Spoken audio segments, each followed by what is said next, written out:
de hacer una película, lo que me da ganas de hacer una película es, son cosas del mundo. No tengo tanto esa inspiración que viene del cine, que me encanta el cine, pero no es lo que me hace dar ganas de hacer cine.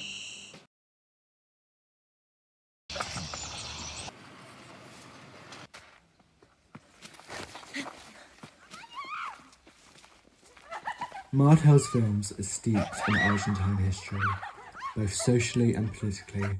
However, thematically, it is a recurrence of characters and landscapes, transformation and decay, and class and shared history that emerge throughout her work and begin to uncover her status as an auteur. Before diving into Martel, an understanding of new Argentine cinema should be briefly canvassed first, to give us an understanding of how Martel's work is symbiotic with the movement, meaning that it both furthers her themes whilst giving her a platform to work. In 1983, Argentina emerged euphorically from a long-standing dictatorship, celebrating a return to democracy. However, this was followed by a lengthy economic anxiety and instability, as well as a country coming to terms with and facing those who had disappeared by the regime. They became desaparecidos, or in other words, those abducted, interrogated, and disposed of. Concurrent with this political and economic landscape, however, was a growth in respect towards film studies.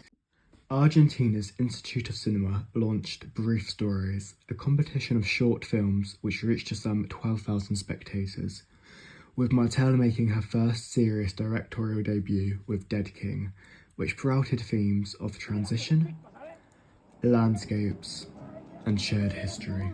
Although the filmmakers working in this time refused to be labelled as a movement, as they were never declared a set of principles or a dogma of ideas, film theorist Mirto Constantarakos wrote of two main trends and influences: a reactualization of French New Wave and Italian neorealism. Within the early years of New Argentine cinema, there was an intense focus on shining a light on the underbelly of Buenos Aires. Although that is certainly a topic that could be dived into within itself, to correlate it back to Martel is how I find this motif of Buenos Aires has influenced her work.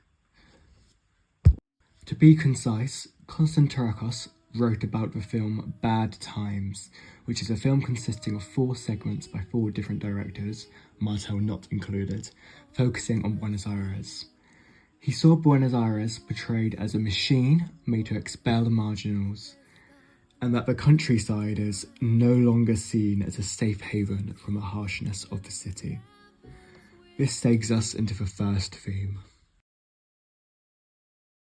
In Martel's eyes, humanity is consistently dangling in an elastic fluid. It might be water, but also air. We habitually forget that we're immersed in air.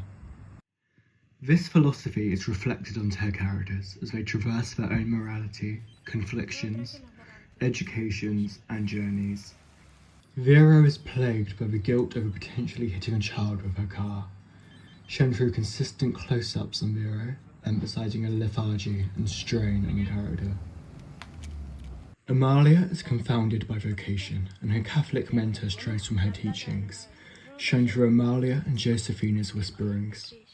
Furthermore, her characters find themselves drenched again and again and again, but more on that later. For Martel, sound never involves incidental music, but rather a heightened oral landscape. Maria Delgado identifies landscapes in Argentinian New Wave films as being the terrain of the disappeared. Martel's landscape is that of Salta, her hometown, which acts as a subversion of Constantarakos' view as the city being hostile and the countryside being a haven. Salta is the transfusion, an expansion of Martel's voice. The disappeared are omnipresent and unmentioned. Gunshots ring throughout the jungles of La Ciénaga and the Holy Girl. Characters become physically and mentally enmeshed into their surroundings, whether that is Vera and her family in the fields, or the workers of Helena's hotel. The unnamed workers dissolve at the back of shots, always unfocused and just out of frame, alluding to those disappeared during Alfonsin's regime, but again, more on this later. Another motif is that of roads and disappearance. In The Dead King, the unnamed indigenous featured mother and her children exit the film via a highway.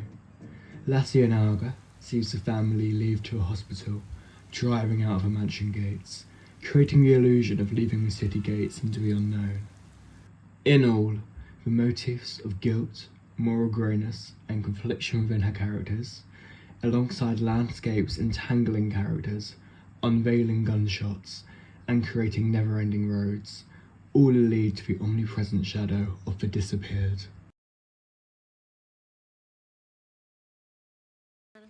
Transformation and decay allude to a multitude of meanings. Here, transformation is seen through the journeys of Martel's characters, and decay can be seen in both the characters' mental states, as well as in their physical surroundings. Vero has a subverted sort of transformation. Rather than coming to terms with her hit and run, she chooses an unenjoyable ignorance and begins to create a new identity for herself. She is disconnected from who she once was. Dyeing her hair is semiotic for her decision to ignore. Decay is similarly prevalent. Pools are a place of both transformation and decay within Martel's films, acting as a motif. The pool in La Ciénaga is ignored and unmaintained, acting as an extension of Mecca's family and their dysfunctionality.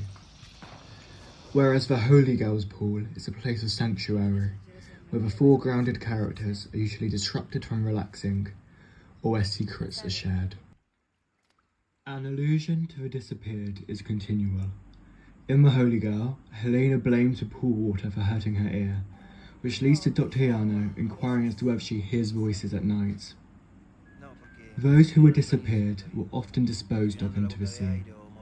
Helena blamed the water for her decaying hearing, when in fact, her ear pain relates to the voices she hears late at night after turning the television off.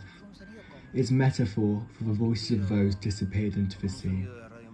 Their voices become ghosts, akin to what Helena hears. Water is symbiotic to both transformation and decay. In terms of decay, the headless woman uses water as a sort of conduit. The dead child is washed away into the canal, and in La Ciénaga, the pool displays decadence and an active ignorance of decay. And in terms of transformation, when Vera arrives at the hospital after the incident, she is soaked by the rain. She showers after her affair as a means of purification. Even the pool worker pours water over her, as though he is a disciple washing Jesus' feet. And in The Holy Girl, Amalia and Josephina swim freely around the wide-shot room, after being so confined by close-ups throughout the duration of the film. La Ciénaga, The Holy Girl, and The Headless Woman all focus on class within the home, which brings out a notion of shared history between those present on screen. Social segregation is shown through framing, which forces a coexistence between classes, and is one apparent way in which these themes transpire. The Headless Woman, lower figures in society, such as the prisoner in the bathroom, the masseuse, and the garden centre attendant, are obscured, just slightly cut by the frame. This is a recurrent motif, seen also in The Holy Girl and La Ciénaga. In a sense, they are filtered out of the way by the bourgeoisie environment that systematically keeps them down. With further regard to shared history, Martel explains that the voluntary process of forgetting necessitates very complex and subtle mechanisms, with Diego Lita arguing that Argentine history is a history of denials.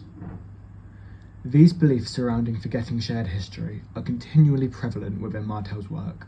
Subtle mechanisms can be metaphorical for microelements of film, such as camera work.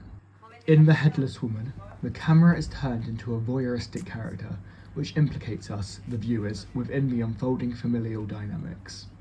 We're seated with Vera in her car. who watch the family enmesh themselves into the brambles. This serves as a continual reminder of the other, the ignored, unmentionable elephant in the room. To conclude, Martel can be seen as a pure example of an auteur. The recurrent themes in her work collide with what is expected of an auteur, and she propels these themes with accompanying motifs.